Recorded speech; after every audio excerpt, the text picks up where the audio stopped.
felt it appropriate to don Miguel's iconic look today. Of course, I'm not cool enough as he was to pull it off. My head's too big to pull the hat over my ears. It's a look that he's had since high school. My name is Chris Gillespie. I was a close friend of Miguel dating back to high school in Riverside. Miguel was a 15-year-old freshman and I was a 17-year-old senior. So despite the great difference, we were only 2 years apart in age. I was one of the captains of the wrestling team, and Miguel joined the wrestling team that year. It shouldn't be a surprise to anybody, but Miguel did very well in his freshman year. When it came time for our team to compete in the CIF tournament, our coach brought Miguel up to be a backup. He was never going to see any action in that CIF tournament, but this was a strategy that our coach would employ when he saw something special in a freshman, just to expose them to the experience of what it looked like on a bigger stage. Well, we ended up winning the CIF, that tournament that year in 1997. And that would become an ongoing joke between Miguel and I of him getting the CIF ring when he was a freshman and him bragging about achieving that as a freshman. After I graduated, I had the opportunity to come aboard with the team as one of the assistant coaches. I was the assistant coach that Deanna mentioned. I got to know Miguel much better during his sophomore and junior year. And by the time his senior year rolled around, Miguel was now one of the captains of the team, and he and I set a goal for him to make it to the state final tournament. Miguel opened up to me about his home life at the beginning of that school year. And long story short, he was effectively homeless. And I was still living at my dad's house. I went and talked to my dad, and my dad allowed Miguel to live with us that school year. Miguel was incredibly grateful, and thus began a true friendship growing between us. We had so much fun together that year, snowboarding. We would take semi-regular trips to Magic Mountain. He even took me as his date on his senior trip to Disneyland. But back to wrestling. Do you guys even think for one moment that Miguel did not achieve his goal of making it to state finals? Absolutely he did. Well, he never let me forget it, because even though he didn't make the podium at that tournament, he performed with a better record than I did when I went to state finals. So in true competitive fashion, he would regularly remind me of that. After he graduated, he and I moved out and got an apartment together in Corona. We lived together for about 2 years before we finally parted ways. Life brought me down to San Diego County and we lost touch with each other, but we both started building lives and careers. I don't have time, but Deanna kind of talked about it a little bit. I don't have time to brag about the achievements he had when he started down the real estate path.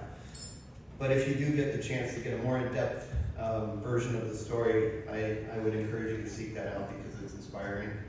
His real estate career led to him creating the Self-Made Training Facility and the Self-Made Family brand. It truly is an incredible story.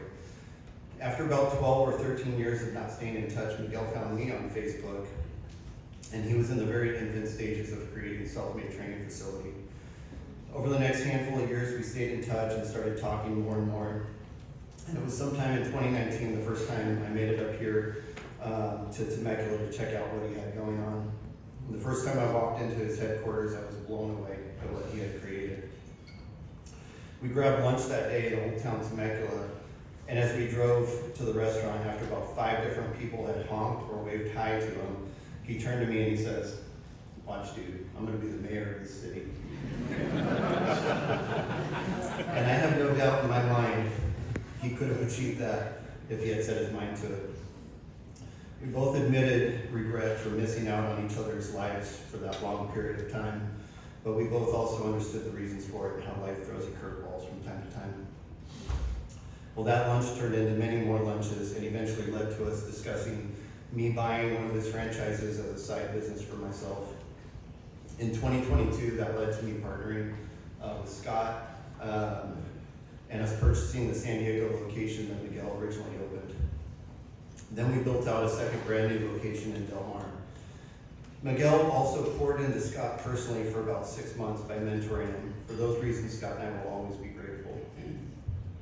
During our lunches from 2019 on, Miguel opened up quite a bit about his personal life. We talked about his sobriety and about his belief in God. Out of everything that man achieved, I am the most proud of him for those two things. And his sobriety inspired my sobriety. He talked endlessly about his two beautiful daughters and how in love with both of them he was. Riley and Jaden, I'm so sorry that I haven't gotten to know you over the years. Miguel and I talked about it regularly, of getting our families together, and you just, life's so busy, we just never got around to it. But he talked about you guys all the time, and you guys were his world, and your dad was a great man, and I love him. Priscilla, I remember the first time he told me about you. He was head over heels in love with you, but you know that. I'm so incredibly sorry to all three of you for your loss. Julio, he was incredibly proud of you as his brother, and always looked out for you. I'll close with this. I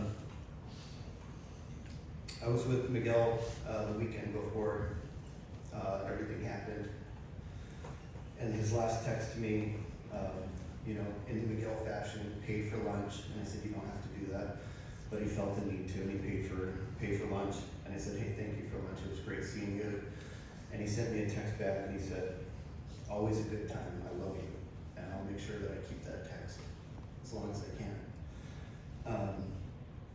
I miss Miguel tremendously, but I know I will see him again in heaven. I got the opportunity to spend some time with him a few days before he passed. I prayed with him, and he confirmed for me that he could hear me. And that brings me